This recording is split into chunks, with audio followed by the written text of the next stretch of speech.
Hello বন্ধুরা, কেমন আছো তোমরা? আশা করছি বেশ ভালো আছো। আমি রহমান পলাশ তোমাদের সবাইকে স্বাগত জানাই কোচি 8-এ।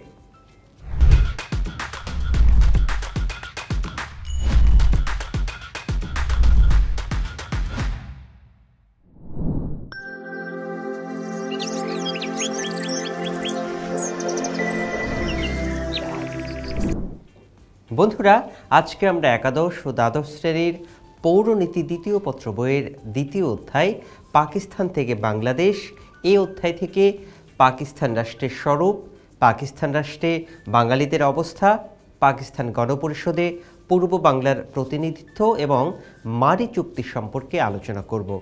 চলো তাহলে দেরি না করে আলোচনা শুরু করা যাক। বন্ধুরা, প্রথমেই জেনে আসি পাকিস্তান রাষ্ট্রের স্বরূপ সম্পর্কে। শুরুতেই বলতে হয় পাকিস্তান রাষ্ট্রটি ছিল একটি যুক্তরাষ্ট্র, অর্থাৎ এর বিভিন্ন অংশ যুক্ত থাকবে এমনটি মনে করা হয়েছিল। পশ্চিম পাকিস্তান ও পূর্ব পাকিস্তান অর্থাৎ এখন যেটা বাংলাদেশ, এর মধ্যে বিশাল দূরত্ব ছিল, যা প্রায় 1000 মাইলেরও বেশি। তাহলে বুঝতে পারছো বন্ধুরা, এত বিশাল দূরত্বে অবস্থিত রাষ্ট্র আসলে টিকে থাকা কতটা সমস্যাজনক, বা এমন একটি রাষ্ট্র কি আদৌ টিকে থাকতে পারে কিনা।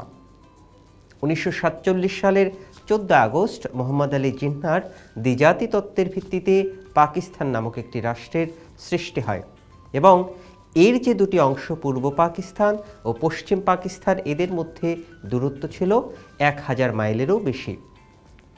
মোট যে জনসংখ্যা ছিল পূর্ব পাকিস্তান ও পশ্চিম পাকিস্তান মিলে তার 56.27 বা 56% জনসংখ্যা ছিল পূর্ব বাংলার। অর্থাৎ বন্ধুরা, তোমরা বুঝতেই পারছো, যদি কোনো নির্বাচন হয় সেই নির্বাচনে কিন্তু সংখ্যাগরিষ্ঠ হিসাবে পূর্ব পাকিস্তানের মানুষ কিছুটা বাড়তি সুবিধা পাবে। পাশাপাশি অবশ্যই এই সংখ্যাগরিষ্ঠতার ভিত্তিতে যদি কোনো নীতি প্রণয়ন করতে যাওয়া হয়, তাহলে পূর্ব বাংলার কিংবা বাঙালিদের মতামতে বেশি প্রাধান্য পাওয়াটাই স্বাভাবিক। ধর্মভিত্তিক মুসলমান জাতীয়তাবাদ ছিল পাকিস্তান রাষ্ট্রের মূল ভিত্তি এবং পশ্চিম পাকিস্তান এই ব্যাপারটিতে খুবই প্রতিক্রিয়াশীল ছিল, অর্থাৎ তাদের আচরণ ছিল বেশ সাম্প্রদায়িক। মুসলিম লীগ সরকারের অধিকাংশ পাশ্চাত্য শিক্ষিত ও আধুনিক সংসদীয় গণতন্ত্রে দীক্ষিত সদস্যগণ ইসলামী প্রজাতন্ত্র নামকরণ সমর্থন করলেও পাকিস্তান রাষ্ট্রকে আধুনিক গণতান্ত্রিক ও প্রজাতান্ত্রিক গণতন্ত্র হিসাবে গড়ে তুলতে তারা আগ্রহী ছিলেন। পাকিস্তান রাষ্ট্রের জনক মোহাম্মদ আলী জিন্নাহ নবগঠিত পাকিস্তান রাষ্ট্র যে একটি আধুনিক গণতান্ত্রিক রাষ্ট্র হবে সে সম্পর্কে তার ভাষণে স্পষ্ট বলেছিলেন। আর পাকিস্তান ছিল একটা যুক্তরাষ্ট্র। পাকিস্তান যে একটা যুক্তরাষ্ট্র ছিল তার মানে হচ্ছে এতে প্রাদেশিক স্বায়ত্তশাসন থাকার কথা, কিন্তু সেই স্বায়ত্তশাসন আসলে কতটুকু ছিল সেটি প্রশ্ন সাপেক্ষ ব্যাপার, এবং এই প্রাদেশিক স্বায়ত্তশাসনটা হওয়ার কথা ছিল লাহোর প্রস্তাব অনুযায়ী। বন্ধুরা, পাকিস্তান রাষ্ট্রের শুরু থেকেই সংসদীয় গণতন্ত্রের কথা বলা হয়েছে, কিন্তু আসলে তা ছিল না। পাকিস্তান রাষ্ট্রটি যখন সৃষ্টি হয়, মোহাম্মদ আলী জিন্নাহ তখন তার গভর্নর জেনারেল হন। নিয়ম অনুযায়ী সরকারি অন্যান্য কর্মকর্তা কর্মচারীরা প্রধানমন্ত্রীর কথা শোনবার কথা, অর্থাৎ তৎকালীন প্রধানমন্ত্রী লিয়াকত আলীর কথাই শোনার কথা তাদের। কিন্তু লিয়াকত আলীর পরিবর্তে গভর্নর জেনারেল জিন্নাহর প্রতি বেশি অনুগত ছিলেন। তার পাশাপাশি পাকিস্তানে কখনোই সাধারণ নির্বাচন সময় মতো অনুষ্ঠিত হয়নি। গণপরিষদের বিভিন্ন সদস্যদের মৃত্যু, ভারতে চলে যাওয়া, অন্য কোনো কারণে আসন শূন্য হলে প্রথম দিকে কয়েকটি উপনির্বাচন অনুষ্ঠিত হয় এবং সে আসনগুলোতে মুসলিমদের ভরাডুবি ঘটে।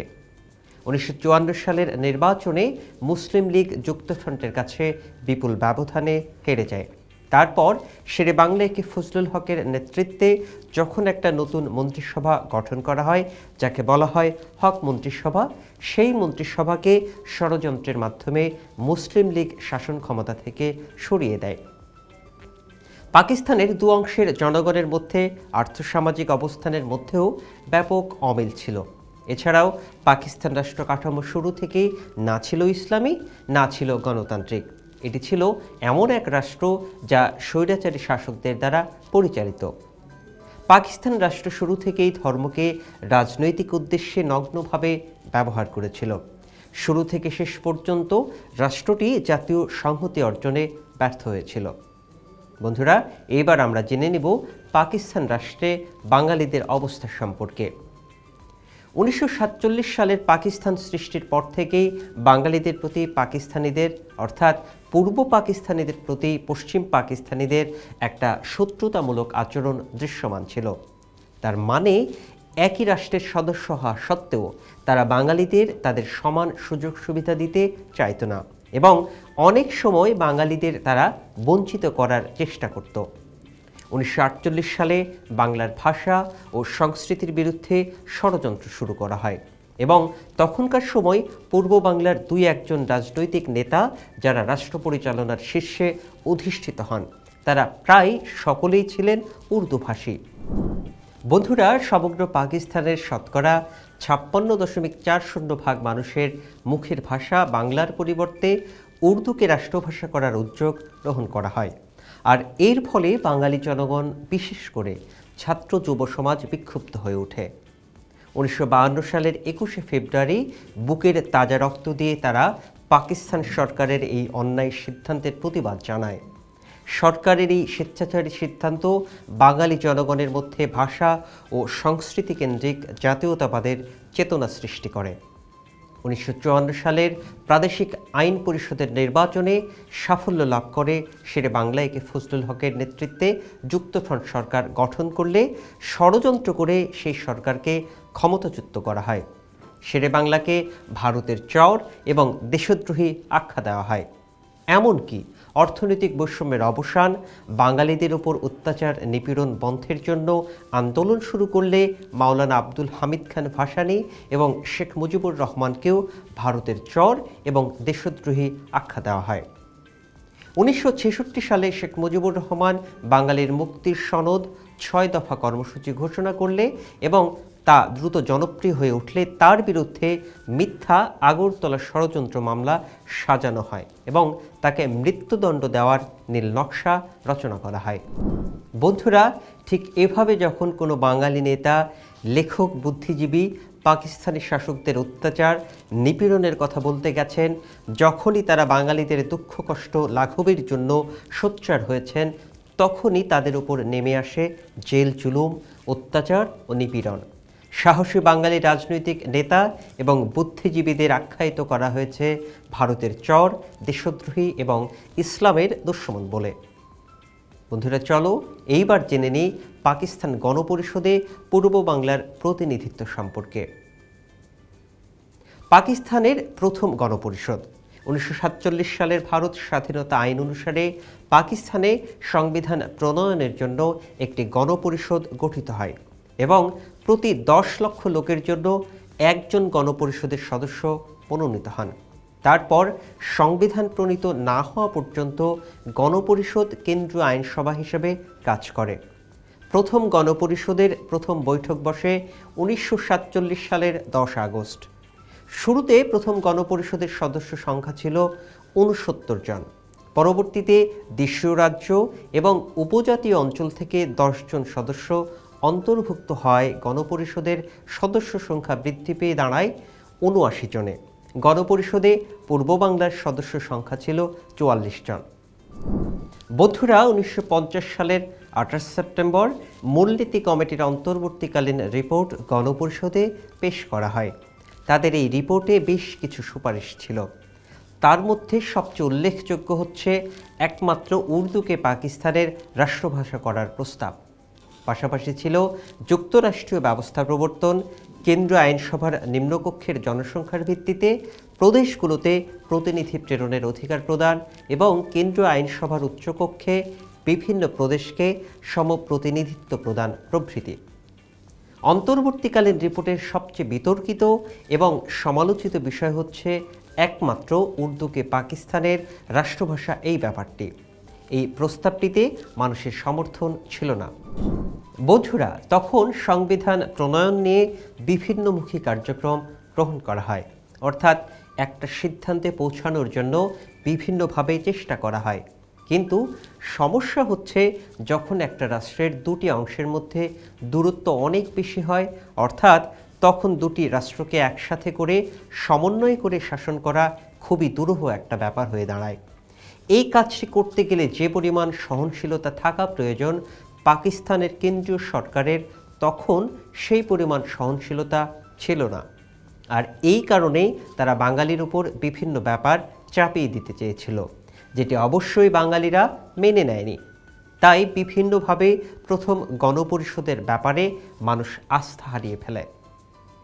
এরপরে দ্বিতীয় গণপরিষদ।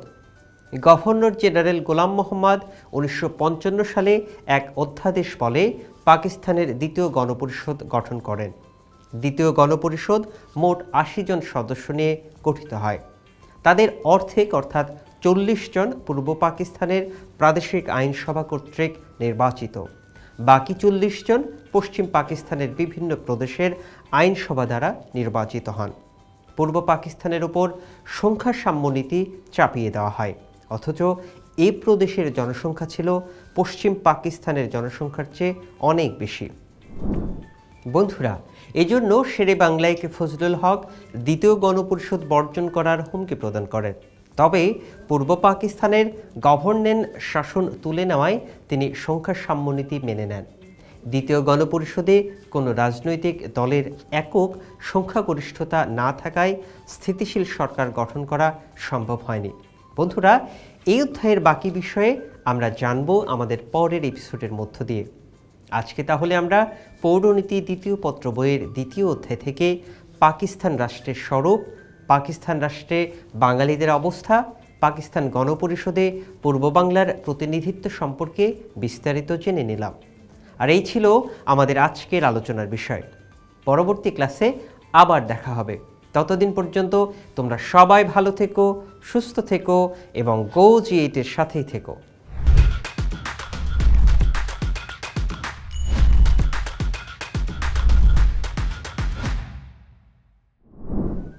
বন্ধুরা, এতক্ষণ যা আলোচনা করলাম তা থেকে গুরুত্বপূর্ণ কিছু নোটস জেনে নিই। পাকিস্তান রাষ্ট্রটি ছিল একটি যুক্তরাষ্ট্র। পশ্চিম পাকিস্তান ও পূর্ব পাকিস্তান অর্থাৎ এখন যেটা বাংলাদেশ, এর মধ্যে বিশাল দূরত্ব ছিল, যেটি প্রায় 1000 মাইলেরও বেশি। 1948 সালে বাংলার ভাষা ও সংস্কৃতির বিরুদ্ধে ষড়যন্ত্র শুরু করা হয়। 1947 সালের ভারত স্বাধীনতা আইন অনুসারে পাকিস্তানে সংবিধান প্রণয়নের জন্য একটি গণপরিষদ গঠিত হয়। গভর্নর জেনারেল গোলাম মোহাম্মদ 1955 সালে এক অধ্যাদেশ বলে পাকিস্তানের দ্বিতীয় গণপরিষদ গঠন করেন।